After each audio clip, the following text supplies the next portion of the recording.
जहां कदम कदम पर प्रसन्नता हमारा इंतजार करती है। इस प्रसन्नता का जिसने स्वाद चख लिया वह कभी पीछे मुड़कर नहीं देखता,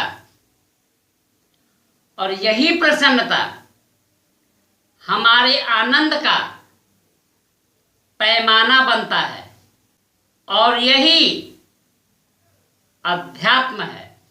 लाइक ए लीजेंड कि वह दंती की तरह जियो,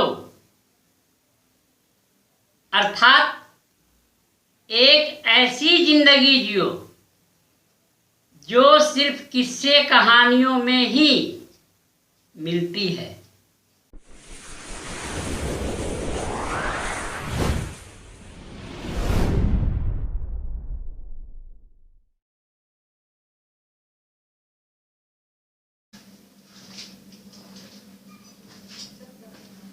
जिंदगी जीने का आनंद तो मूर्ख ही लेते हैं, बुद्धिमान तो सारी जिंदगी समस्याओं से ही जूझते रह जाते हैं। अब प्रश्न यह है कि बुद्धिमान कौन है और मूर्ख कौन है। मेरी दृष्टि में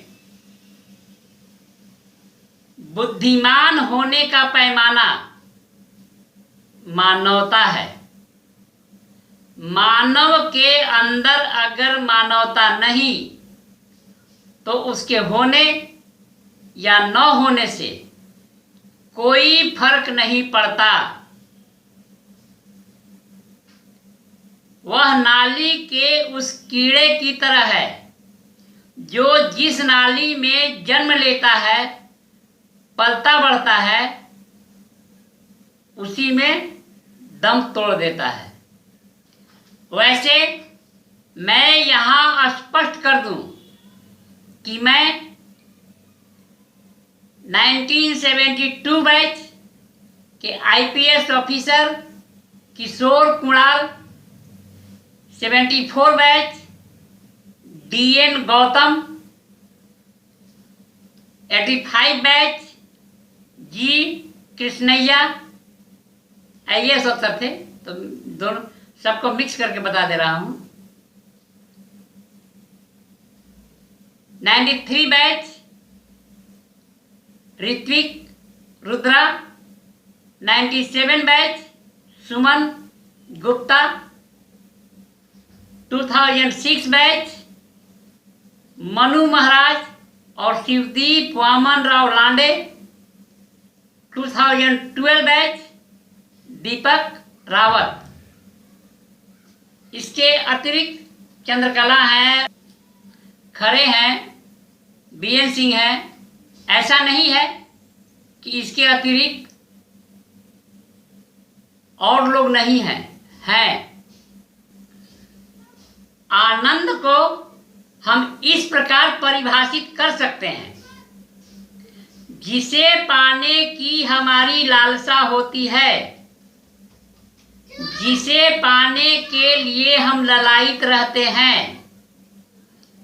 जब उसे हम प्राप्त कर लेते हैं तो हमें आनंद की अनुभूति होती है।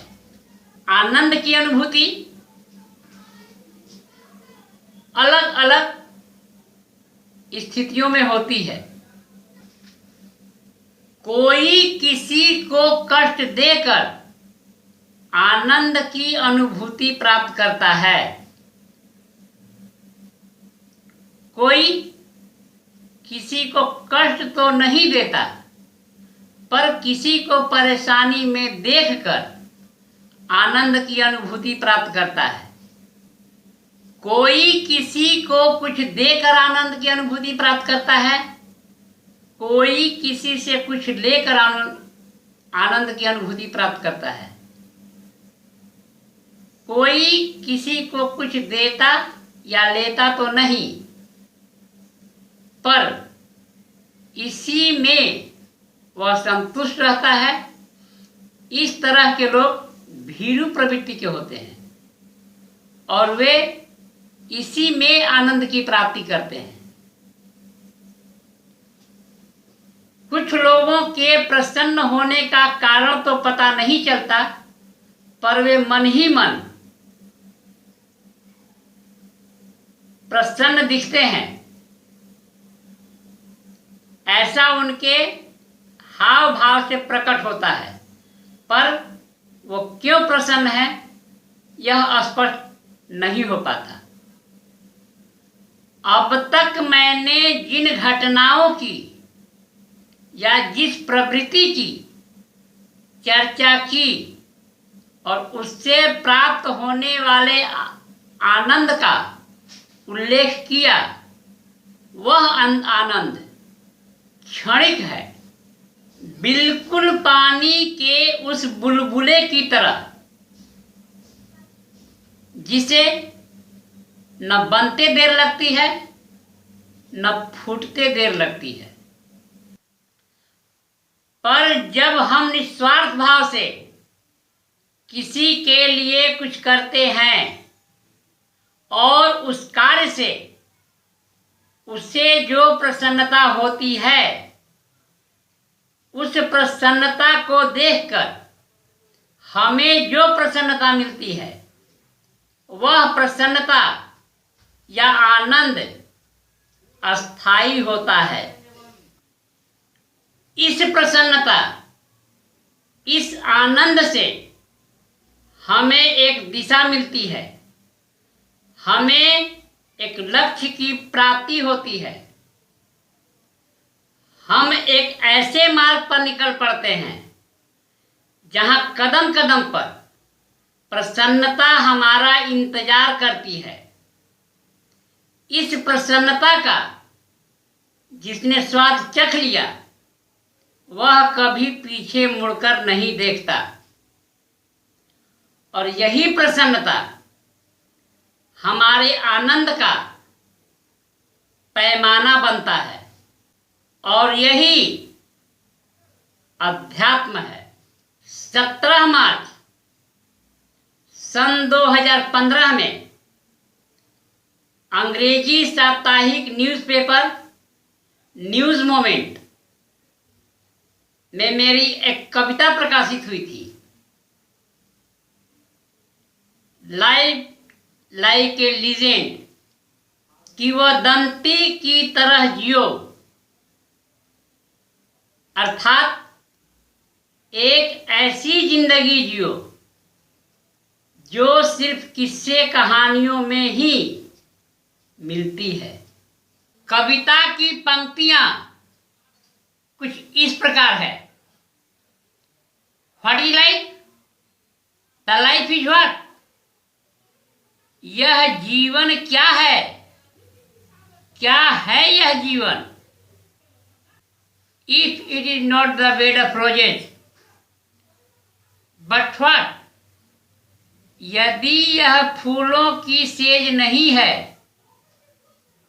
तो क्या है? If it is not the bed of nails, but what?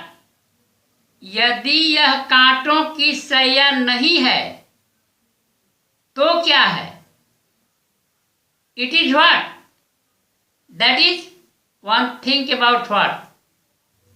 यह वही है जो कोई सोचता है, अर्थात आप जैसा सोच रहे हैं यह जीवन वैसा ही है। अर्थात यह आपकी सोच पर निर्भर करता है कि जीवन फूलों की सेज है या कांटों की सया। If it is an ocean of fire, have to cross. यदि यह आग का दरिया है तो इसे पार करना है। If it is an cup of poison, have to drink. यदि यह जहर का प्याला है तो इसे पीना है। What guitar and why? Why to run? दुविधा क्या है, असमंजस क्या है, भागते क्यों हो? Struggle is life, conflict is life. संघर्ष ही जीवन है, जीवन ही संघर्ष है। Where you stop is a point of death. तुम जहां रुकते हो वही मौत का केंद्र है। Life is life, have to life, nothing but. जीवन जीवन है, सिवाय it is a hesitation of right और रॉन्ग। असमंजस, दुविधा, सही और गलत का। There will be no darkness, no light. कहीं कोई उजाला नहीं है, कहीं कोई अंधेरा नहीं है। If one has done something for one, यदि कोई किसी के लिए कुछ करता है, what's new, nothing but once duty. नया क्या है, सिर्फ अपना कर्तव्य कर रहा है। इसमें नया क्या है, वह अपने कर्तव्य के अतिरिक्त कुछ नहीं कर रहा है। यह करना उसका कर्तव्य है। If one is nothing but killing one's time, यदि कोई अपना समय व्यर्थ नहीं गंवाता है, what does matter, one is more और नॉट। क्या फर्क पड़ता है किसी के रहने ना रहने से। If one is giving something for one, यदि कोई किसी को कुछ देता है, sacrifice it is quality of a human. समर्पण है यह मानव की प्रकृति, मानव धर्म। The meaning of stop is a full stop. रुकने का अर्थ है पूर्ण विराम, अर्थात मौत। One have to live like a legend. किसी को जीना चाहिए कि वह दंती की तरह, एक ऐसी जिंदगी जो सिर्फ किस्से कहानियों में ही होती है। निष्कर्ष ये कि कोई चाहे जितनी भी ऊंची ऊंची डिग्रियां ले ले, यदि उसके अंदर मानवता नहीं तो उसके होने या न होने से किसी को कोई फर्क नहीं पड़ता। मिलते हैं अगले वीडियो में। जय हिंद, जय भारत।